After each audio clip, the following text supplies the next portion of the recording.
30 minutos para apresentar. Queria agradecer a presença da Viviane, depois de tanta luta para conseguir trazer, a avaliadora. Vamos ver se a gente consegue levar isso até as 9h30 no máximo, ok? Apresentação. A partir daí, a gente faz uma pequena pausa com vocês se retiram, assim como todo mundo, né, para a gente poder discutir as notas de cada um. E aí, eu chamo vocês de volta, assim como todos. Tá bom. Tá bom? Obrigada. Então, vamos começar? Tá bom. Bem, boa noite a todos. Eu sou o Gustavo, essa é a Daniele, o Caio e o Michael. E hoje a gente vai falar com vocês sobre um compósito de poliamida 612 reforçada com Kevlar. Ninguém precisa sair correndo ainda, porque o nosso trabalho hoje é explicar para vocês o que a gente fez durante esse ano. E para fazer isso, a gente vai começar dando uma breve introdução sobre o tema da sustentabilidade e também sobre o mercado de compostos e de plásticos no Brasil e no mundo. Depois a gente vai passar pelos objetivos do nosso trabalho, vai embasar um pouco de vocês da literatura e da bibliografia que a gente fez, também da teoria do nosso trabalho. E em materiais e métodos, a gente vai mostrar como a gente fez tanto o nosso compósito quanto os ensaios mecânicos. Vamos mostrar os resultados e discutir eles com vocês que a gente obteve. E por fim, vamos mostrar o que a gente pode concluir desse trabalho, assim como umas perspectivas de futuro. Mas antes de começar a falar do trabalho, eu acho que é muito importante a gente falar sobre o tema da sustentabilidade. Porque atualmente qualquer indústria tem esse tema em questão, né? E principalmente a indústria química e a indústria de materiais. Por que principalmente para essas indústrias? Porque para elas também existe uma questão legal, porque existem leis e normas que regulam tanto a geração de resíduos quanto o uso de matéria-primas. Também tem o ponto de vista econômico, porque qualquer descumprimento dessas leis gera multas e também possíveis indenizações. E por fim, nós vivemos numa era onde a informação se espalha em um clique. Então, há uma pressão também da sociedade que a sua empresa siga certos padrões de sustentabilidade e de uma relação saudável com o meio ambiente. E esses três pilares fazem com que as empresas tenham que ter sempre em mente toda a cadeia produtiva do seu produto e como ela se relaciona com o meio ambiente. Então você precisa pensar nas matérias-primas que você usa, no seu processo e resíduos que você gera, e até mesmo no final da cadeia, que é aonde o seu produto vai parar no fim das contas. Porque é muito fácil a gente jogar fora o lixo da nossa casa, tirar ele da nossa cidade, mas quando a gente olha do ponto de vista do planeta, não tem jogar lixo fora porque não tem fora. E quando a gente pensa no material do nosso cotidiano, a gente pode pensar em plástico, que está muito relacionado a essa questão do lixo. E quando a gente olha, por exemplo, a produção mundial, se a gente vê, só na China, por exemplo, são produzidos 99 milhões de toneladas por ano de transformados plásticos e 81 milhões de resinas termoplásticas. Esse gráfico aqui mostra a produção mundial de plástico em 2016, em milhões de toneladas. Quando a gente olha na questão dos outros países, é um pouco reduzido, principalmente quando a gente vem aqui para o Brasil, que está em 6 milhões de transformados plásticos e 6,4 milhões em resinas termoplásticas, mas ainda assim é uma quantidade muito grande. E se a gente vê essa produção de plástico no Brasil, só 7,8% deles são de plásticos reciclados. Todo o resto, como por exemplo esses 21% de polipropileno, são, por exemplo, embalagens que você vai usar uma ou duas vezes e isso já vira lixo. Então, isso é um problema que, com o tempo, esse lixo vai acumulando e cada vez mais você vai tendo que produzir e cada vez mais você vai gerando resíduo. Então, é muito importante a gente ver tanto a questão da durabilidade do seu material, quanto tempo você pode manter em uso, quanto também a questão do que fazer com ele depois que ele se torna resíduo. Ou reciclagem, ou uma reutilização. E quando a gente traz um pouquinho essa questão da durabilidade para o escopo da indústria, a gente pode pensar em plásticos de engenharia, que são plásticos com uma grande tecnologia por trás deles, com aplicações muito específicas e que também geralmente acabam tendo uma durabilidade maior. Dentro desses plásticos de engenharia, a gente pode encontrar alguns dos compósitos, que são o tema do nosso trabalho. E para esse mercado de compósitos, a gente pode ver que eles são principalmente utilizados na construção civil, seja em batente de janela ou de portas, conduítes, tubulações, coisas desse tipo, que são coisas que, por exemplo, são muito mais duráveis do que se a gente falar de uma embalagem plástica, de quanto tempo cada pessoa troca uma janela ou uma porta. Outro setor que eles também são bastante utilizados são o setor de transportes, tanto no automobilístico quanto no aeroespacial. Porque se a gente ver aqui, 50% do avião é feito de compostos. Não apenas de compostos plásticos, mas de compósitos em geral. Por que isso? Porque compostos são materiais que são muito resistentes, relativamente flexíveis, e o principal para essa aplicação é que são materiais que geralmente são leves. E a gente sabe que no setor aeroespacial isso é uma característica muito importante, porque quanto mais leve o seu avião for, menos combustível ele vai gastar. E foi nos compostos que a gente, porque por serem materiais de tantas aplicações, foi onde a gente achou uma solução para o nosso problema, que é onde a gente vai mostrar agora no objetivo. Aqui a gente tem a imagem de um colete à prova de balas. Esse colete é feito de Kevlar. Eu coloquei aqui um colete, mas a gente poderia colocar também alguns EPIs, alguns materiais de blindagem, mas a gente colocou o colete aqui para exemplificar melhor para vocês. O Kevlar, ou a poliaramida, como é o nome técnico dele, é um material muito resistente, muito durável e nada inflamável. E é por isso que ele é usado no colete à prova de balas, porque ele tem essa resistência mecânica para parar uma bala. Mas, devido à lei, esse colete não pode ser utilizado para sempre. Ele tem um prazo de validade e depois disso ele tem que ser descartado. Para ser descartado a gente tem duas opções. A primeira é mandar ele para incineração, mas como eu falei, não é um material inflamável. Então para você incinerar, você tem que gastar muita energia. E o segundo fim que a gente pode dar é mandar esse material para aterros. Mas, de novo, é um material muito resistente, muito durável, então quando a gente jogar ele num aterro, ele vai ficar lá para sempre. Então, o objetivo do nosso trabalho principal foi dar um fim para essa poliaramida que não seja só cair nos aterros. Foi dar esse fim sustentável, porque quando a gente olha esse ciclo não é sustentável, porque cada vez mais você vai produzir novos coletes, novos materiais, cada vez mais eles vão ser jogados em aterros. E o fim que a gente achou para ele foi fazer um compósito utilizando esse Kevlar, essa poliaramida, junto com uma poliamida também de resíduo industrial. E, por fim, realizar ensaios mecânicos desse compósito que a gente fez para ver se o material é ou não é viável. E agora a Dani vai falar um pouquinho com vocês sobre a visão bibliográfica. O que são compósitos? Composto é a junção de dois materiais para melhorar uma determinada propriedade mecânica. Só que, consequentemente, você vai acabar perdendo alguma delas individuais, mas vai melhorar elas em conjunto.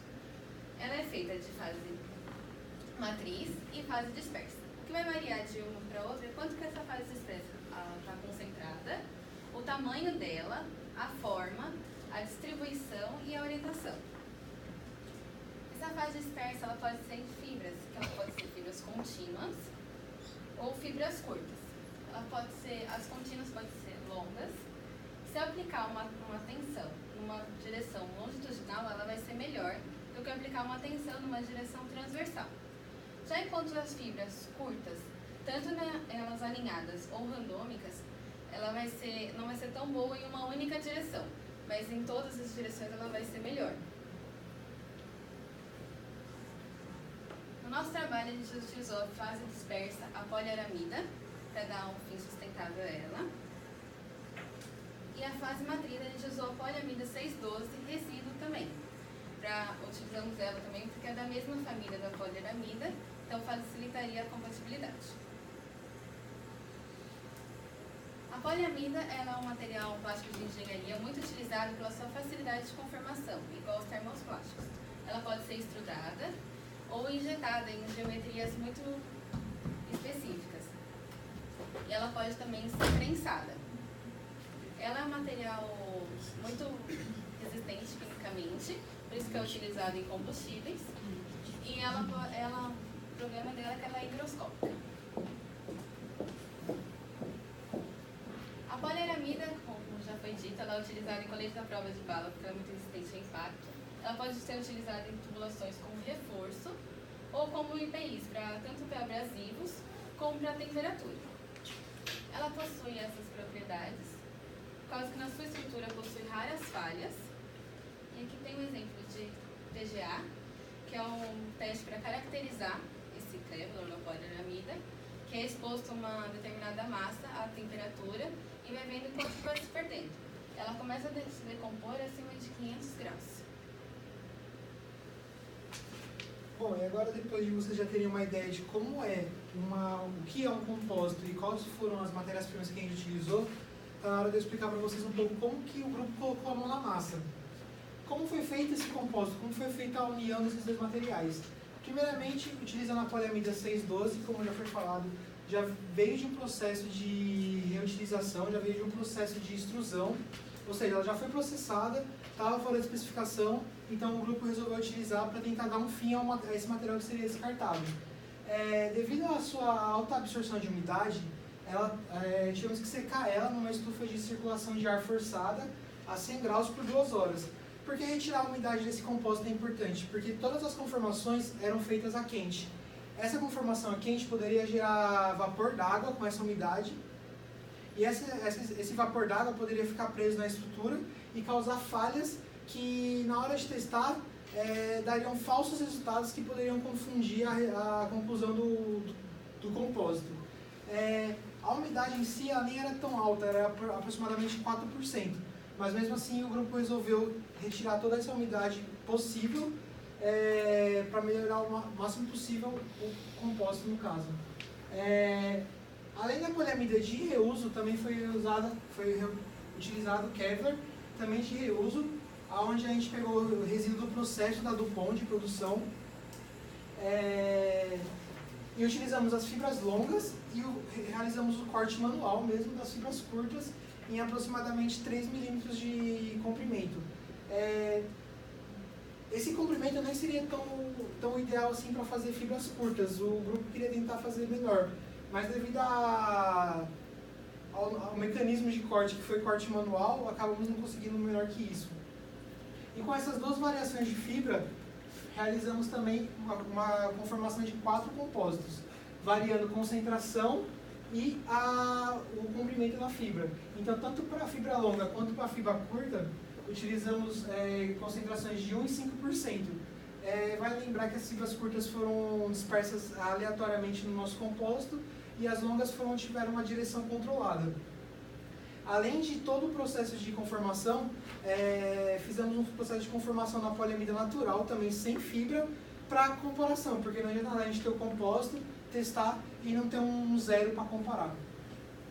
Para realizar a conformação do compósito, utilizamos uma prensa, que foi mais ou menos assim, a gente colocou uma camada de poliamida num molde de aço, e aí colocamos uma chapa vazada, colocamos a fibra de Kevlar, nesse caso aqui da imagem, as fibras longas direcionadas, uma direção escolhida do grupo, colocamos a poliamida por cima, fazendo um sanduíche mesmo, colocamos a superfície da base do aço e realizamos a prensagem a quente. Essa prensa quente, ela possui aquecimento em ambas as faces, chegando a aproximadamente 230 graus. Mantivemos esse aquecimento por 10 minutos para ter certeza que a poliamida ia se fundir. E após isso, cessamos o aquecimento, deixamos a prensa esfriar, para só então retirar a carga. Por que a gente esperava esfriar? Porque para não correr o risco das placas empenarem, porque se na hora de retirar do molde estivesse quente, as placas poderiam empenar também. Com essa placa em mãos, para fazer os testes necessários para verificar se nosso compósito está ou não dentro deu algum resultado bom, utilizamos essa serra de fita. Utilizamos a serra de fita por questões de que o Kevlar era muito difícil de cortar. Então não daria para fazer da maneira convencional, que era pressionando o molde do corpo de prova em cima da placa, porque ele ia rasgar o Kevlar e não cortar. Então utilizamos essa serra de fita para confeccionar esses corpos de prova. Essa gravatinha aqui é para o teste de tração, seguindo norma STM, e esse retângulo é para o teste de impacto, também seguindo norma STM. O importante de seguir essas normas STM é que são padronizadas. Então, poderíamos comparar algum outro teste de algum outro compósito que seguiu a norma. Se a pessoa fez seguindo a norma, então teria todos os mesmos parâmetros, não teria diferenças significativas para a comparação. O primeiro teste que o grupo realizou foi o teste de impacto, seguindo a norma STM-D 6110. Este teste de impacto nada mais é que um pêndulo que fica suspenso a uma altura específica. uma altura determinada, ele é liberado e, teoricamente, se não tivesse nenhum corpo de prova, ele alcançaria a mesma altura, ou seja, não teria dissipação de energia. É lógico que a gente sabe que tem atrito do ar, atrito das roldanas, nem sempre é assim. Mas, no geral, ele chegaria a uma altura bem aproximada do inicial. O teste consiste em colocar o corpo de prova do impacto a ser analisado na base do nosso equipamento. Esse pêndulo ele é liberado com a aceleração da gravidade, ele se choca com o nosso corpo de prova. Esse corpo de prova, ao ter contato com esse pêndulo, absorve energia, e essa diferença de energia causa uma diferença da altura do pêndulo. E essa altura é computada, no caso aqui do exemplo é algo analógico, e determinamos a energia absorvida no teste de impacto. Os equipamentos hoje em dia já são digitais, já gera todo o resultado por computador mesmo.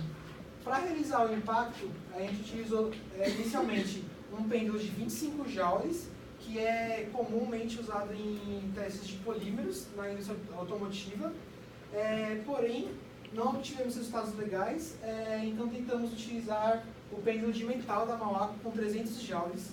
E então foi esses dois testes que a gente realizou. Esse aqui é o exemplo do pêndulo, ele está para cá nessa direção, ele é liberado nessa direção e o corpo de prova fica preso aqui. Preso não, ele fica só posicionado, ele não pode prender o corpo de prova na base. Outro teste a ser realizado foi o teste de tração, também seguindo norma STM. Nesse caso foi a D638. Esse teste nada mais é que uma garra fixa e uma outra garra móvel, onde a gente prende o corpo de prova, aquela gravatinha, ela é presa e ela é tracionada até a sua ruptura. Nessa imagem aqui vocês podem ver uma imagem, no momento da ruptura, ela vai se rasgando. A gente vai puxando a gravata e vamos tendo esse resultado aqui. São esses perfis que a gente consegue. Esse perfil já vai sendo gerado automaticamente pelo software, conforme as garras vão se afastando. E aqui a gente tem a distância que a garra percorreu, e aqui temos a energia, a força que a garra aplicou no corpo de prova. Um resultado, por exemplo, que a gente consegue tirar aqui desse gráfico é o quanto o corpo de prova alongou do seu inicial e também qual foi a tensão máxima de ruptura, ou seja, qual foi a tensão máxima que o nosso compósito aguentou. Outro ensaio que a gente realizou, além dos testes dos ensaios mecânicos, foi o ensaio de microscopia eletrônica de varredura, que nada mais é que um microscópio super potente. Ele é muito mais potente do que o microscópio óptico, ele chega a uns de 200 mil vezes. E para que serve? Para que a gente olhou o nosso corpo de prova no microscópio? Nesse caso, o grupo analisou os corpos de prova da tração, que foram rompidos, que teve a ruptura, e na região da ruptura foi analisado como foi o módulo de falha, ou seja, por que o nosso compósito falhou. Esses resultados vão ser discutidos mais para frente. É basicamente isso mesmo. Você vai ter uma ideia de como e por que o nosso compósito falhou, e com isso teríamos ideias também de como seria possível melhorar ou não o nosso compósito. Bom, agora eu vou discutir um pouco os resultados obtidos através dos ensaios mecânicos. Então vale só frisar novamente que todos os materiais estudados, a poliamida sem o reforço, a poliamida pura, sem o quebra, e as 4 formulações dos compostos, para cada ensaio foram feitas 5 réplicas para uma avaliação estatística. Esse primeiro gráfico é o gráfico da tensão limite de resistência, e é uma propriedade obtida através do ensaio de tração. E ela nos retorna a tensão máxima que o material suportou durante o ensaio. Então aqui estão os 5 materiais, nós denominamos como natural a poliamida sem o reforço, e aqui já está a média das 5 réplicas. Então, primeiramente, para avaliar esses dados, nós fizemos uma ANOVA, que é uma análise de variância, e ela nos mostrou que há uma diferença significativa entre as médias, a um nível de significância de 5%, que foi o alvo que nós utilizamos. Só que a ANOVA por si só, ela não mostra onde está a diferença, ela fala apenas que há uma diferença. Então nós utilizamos em conjunto um teste de comparação de médias, que foi o Duncan, e esse sim retorna para a gente índices nos quais a gente consegue distinguir onde está a diferença. No caso, todos os materiais que estão com índice B, eles possuem, eles suportam a mesma tensão do ponto de vista estatístico. Então a gente pode afirmar que o compósito nosso de 5% massa de fibras longas, eles suportam a maior tensão quando comparado aos demais. A gente pode afirmar também que esse compósito suporta 74% mais tensão quando comparado à poliamida sem o reforço.